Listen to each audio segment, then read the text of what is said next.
And good morning and welcome to all of you. The stage was set by Dinal, who really, I think all the speakers should thank him actually. Set the stage and the context so everybody knows what we are talking about. And Dr. Venkat Srinivas, I really like the thing you ended with. Innovation and collaboration are the twin engines for driving our growth. And I couldn't agree more with that. And with that, we'll get started. I did something which organizers always hate. I changed my title a little bit. Right. So the topic is still the same, except that we are in about 25 years into video telematics, and I think it's good to look back to look forward. So very quickly about LightMetrics, we are a 10-year-old company. We specialize only in video telematics, safety, video for productivity, video for efficiency, and so on. We are now globally deployed with about 4,500 fleets, 4 OEMs, and about 45 telematics and fleet management companies across all these countries across the world. And so with that, 10 years doing this and nothing else. So that kind of gives me a say in what we think is the solution forward. So we'll talk about the evolution of video telematics, looking back. So why did video come up, right? So if there's something that's happened on the road, like an accident, you want to know what happened. And the best way to know that is with video, right? You can have accident reconstruction with telematics. It is quite accurate with experts involved, but video is just simple. Anybody can look at it and figure out what happened. So started with that, then started with incidents of harsh braking being accompanied with video, just to see what happened. But then people realized that they want to know the cause and not the effect. Why did the harsh braking occur? Was it a distracted driving event? What was the driver tired? And so on. So people went crazy with detecting risky driving of all sorts with AI.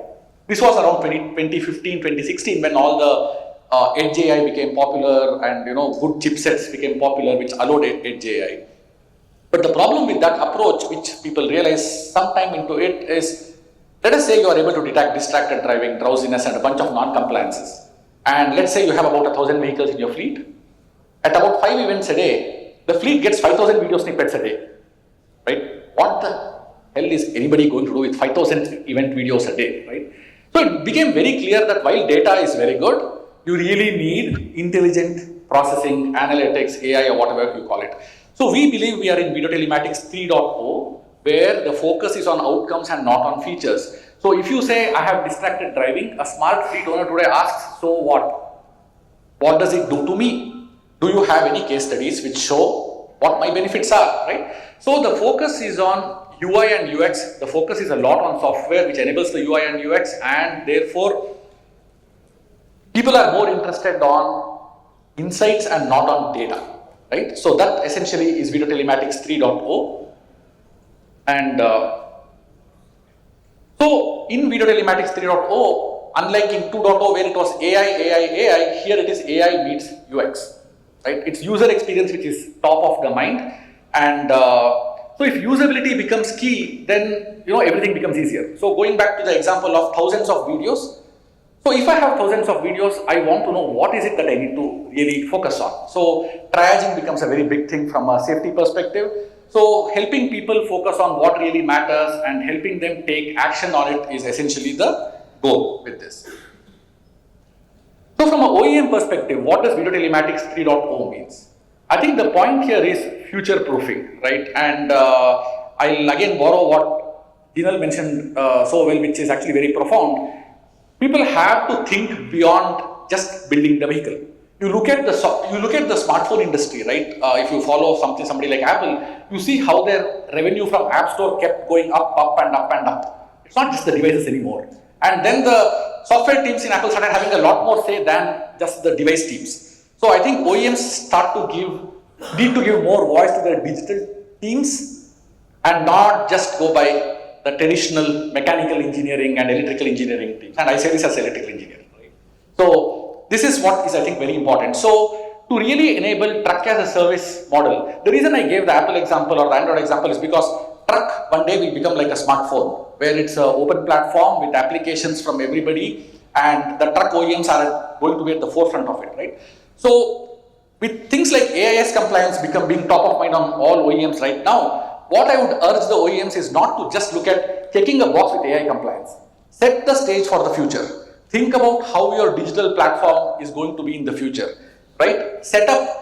Think of yourself as, to be honest, Google or Apple. Set up the App Store infrastructure on your truck, right? Don't be kind of, like very myopic with just AIS compliance. There's so much more you can do with safety data, and telematics and fleet management, all of this play into this. And why this helps you is because it helps you monetize connected trucks better, right? So AIS compliance will just be fitting a device which does all that the government has asked you to do. But if you can actually take all the data, pipe it back, use it in fleet management tools, you open up a new SaaS revenue stream for yourself, which is, the holy grail of businesses these days. And one thing from OEM perspective, because we work with 4 OEMs now, 2 in India, 1 in US and 1 in LATAM, one thing we hear is mixed fleets. So all OEMs want to address the connected vehicle market. Then it means that large fleets will never have only 1 OEM vehicles, no matter what. As a policy, they'll have at least 2 OEMs, right? So you need to be able to address mixed fleets very effectively. So keep that at the forefront when you start designing your telematics suite, your connected vehicle offering, and so on, right? So essentially create the platform for the future. So when we talk about innovating for outcomes, I'll just give you like a couple of examples. See if you can spot the difference between these 2 videos from a quality perspective, right? It's actually quite interesting. This is something that we've been doing for the last year and a half, and I'll just give you the example. So 500 people were shown a set of videos, and 68% could not make out the difference. And the other 32% basically guessed randomly, right? The difference between these 2 videos is that the one on the right side is compressed about 3 to 5 times more than the one on the left side, right?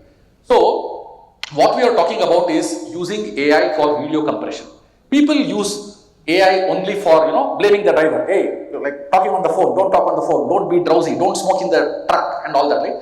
We said, what can AI be used for better, right? Compress video better, which basically means you are storing a lot more video on the edge. So if there is something that has happened from an analytics perspective, you can retrieve the video, look at it. And more importantly, you save a lot of money from a connectivity perspective, because one of the biggest problems with video telematics has been the demand on the data side. Because, for example, in India, while the data costs are cheaper, there's also a lot of interest in live streaming. Push to talk is a very important thing. So, for example, in our vehicles with one of the leading steel manufacturers in India, in their minds, the moment they see a drowsy driving video, they use the push to talk feature to talk to the driver immediately from the operations center, right? So, these kind of things consume data. So, being able to compress video is a big deal, right? And when you talk about video telematics 2.0, this is how our dashboard looks. And what I want to draw your attention to here is this. In a space of 1 week, this fleet has 3,145 events. This is the point I started with, right? What do you do with these events? So what you need to do is have better AI workflows, AI-powered workflows, which help you triage videos better, triage events better, focus on what's very important, right? How to coach drivers better. It's not just about a punitive system, it's also about recognizing your good drivers. We talked about, again, borrowing from Jindal's presentation, 25% driver shortage was a red dot in his presentation. How do you identify your good drivers so that you can keep them with you? It's just like how we keep, the star contributors in our companies with us, right? We go the extra mile to do that. So, focus on outcomes means good reporting. Focus on outcomes means good analytics. How can you turn every operator in your business a data scientist, right? You should leverage generative AI and whatnot to do all of those things. Outcomes are the key, right? Like I said, this particular fleet of 900 vehicles in the US, they had a 38% reduction in crashes, 74% reduction in injury crashes, right, in 1 year, right? This is what you need to look at, and you see that curve which shows that speeding came down by 5 times after they installed this from the day 1, right? So, we are now focused on innovating for OEM partners. Just like telematics has ended up being factory fitted, we believe video also will be all factory fitted eventually. This already has started in the US, one of the largest CV manufacturers in the world.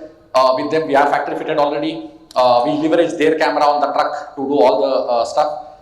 So we can certainly help you comply with AIS, but we can do a lot more. And that is what I would like to leave everybody with, right? The focus is on outcomes, not on features. Thank you all for your patience, and please come and visit us in our booth. I'll be happy to talk to you all. Thank you very much.